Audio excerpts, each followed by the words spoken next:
Ketika seorang memperbaiki sholatnya, maka hidupnya akan baik. Apa dalilnya? Kalau kita memperbaiki sholat kita, insya Allah, ya usaha kita, kehidupan kita yang lainnya baik. Rumah tangga kita akan baik, ya. Kerjaan kita akan baik. Hubungan kita sama orang tua akan baik. Sama tetangga akan baik. Apa dalilnya? Siapa yang mau menyebutkan? Jauh banget di sana. Silahkan. Bismillah. Inna salata tanha 'anil fahsya wal munkar. Ya, boleh, itu salah satu dalilnya. Salat itu mencegah dari perbuatan keji dan mungkar.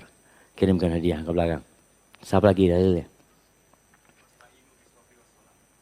Wasta'inu bisabri wassalah. Minta tolong dengan sabar dan salat. Dalilnya itu setiap hari ada lagi antum? Itu secara umum ya. Yang ada kalimat salatnya.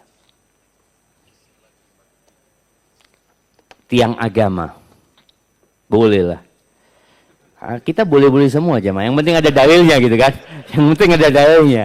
Cocok nggak cocok ya cocok-cocokin nanti kan seperti itu. Antum dengar sehari 10 kali jemaah. Hayya 'alas shalah. Hayya 'alal falah. Hayya 'alas shalah. Terus ayo sholat kalian. Bayangin ya, bagaimana cintanya Allah kepada manusia. Sampai Allah syariatkan azan yang diperdengarkan sehari 5 kali. Cuma kadang-kadang kita nggak mau denger. Dipanggil tuh hayya 'alas shalah, setelah itu hayya 'alal falah. Jadi sholat ini disyariatkan bukan untuk menyusahkan kita. Engkau sholat, engkau dapat kejayaan dalam hidupmu. Dapat glory. Dapat kenyamanan. Dapat ketenangan dan kedamaian. Kalau mau.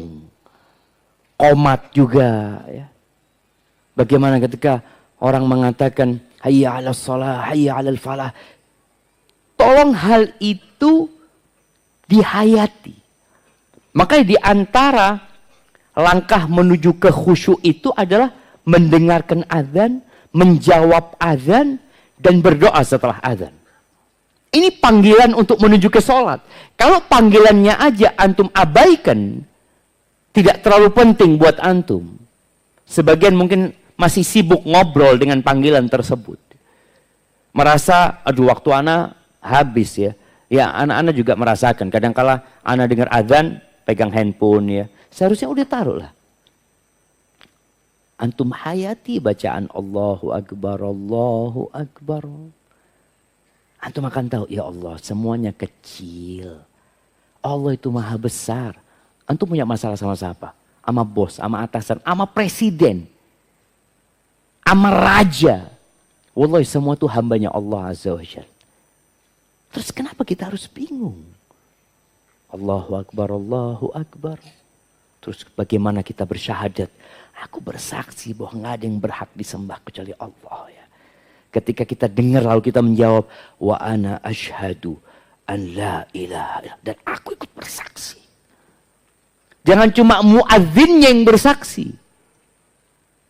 Ketika mengatakan asyhadu anna Muhammad Rasulullah, lalu antum mengulangi wa ana asyhadu anna Muhammadar Rasulullah.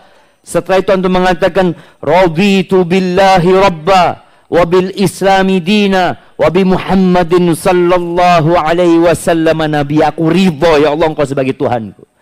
Apapun ya Allah yang kau akan perlakukan kepadaku, aku ridha ya Allah.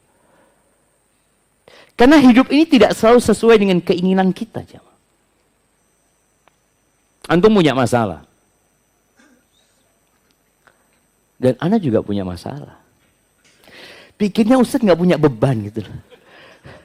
Jadi bebannya ditambah ya Allah ya.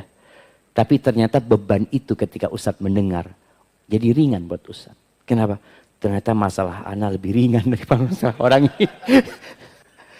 Jadi itu menjadi obat buat kita. Sahih. Semua punya masalah. Tapi ketika antum punya keridhaan dengan ketentuan Allah, ana ridho sudah. Tapi ya kita suruh doa minta afiah ya, minta keselamatan dari bala dan musibah. Iya, tapi ketika itu datang dan antum ridho, selesai urusannya. Maka di situ ketika azan dikumandangkan, berhentilah. Berhenti berkegiatan. Taruh handphonenya. Kalau sedang berbicara lawan bicaranya, bisa dengarkan azan. Sebentarlah. Antum hayati panggilan itu. Di beberapa cerita, Imam Ahmad bin Hanbal ketika di penjara ya. Ketika panggilan hayya 'alas shalah, hayya 'alas shalah, beliau berdiri dari tempatnya. Kemudian berjalan ke teralis besi itu. Mengatakan, ya Allah, aku cuma bisa sampai sini ya Allah. Menjawab panggilanmu ya Allah. Jadi itu panggilan jamaah. Hayya 'alas shalah. Ayo gitu loh. Tapi ketika panggilan ini sekali diabaikan, antum nggak akan sampai al-falah. Itu gimana antum mau dapat al-falah? Yang ada harta antum jadi azab buat antum. Anak-anak jadi azab buat orang tuanya. Orang tua itu ingin anak-anak jadi qurratu a'yun, penyejuk pandangan.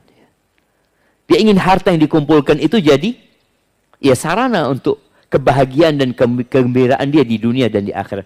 Ternyata enggak. Maka Allah mengatakan, "Fala tu'jibka amwaluhum wala auladuhum." Kau jangan takjub ya sama harta mereka.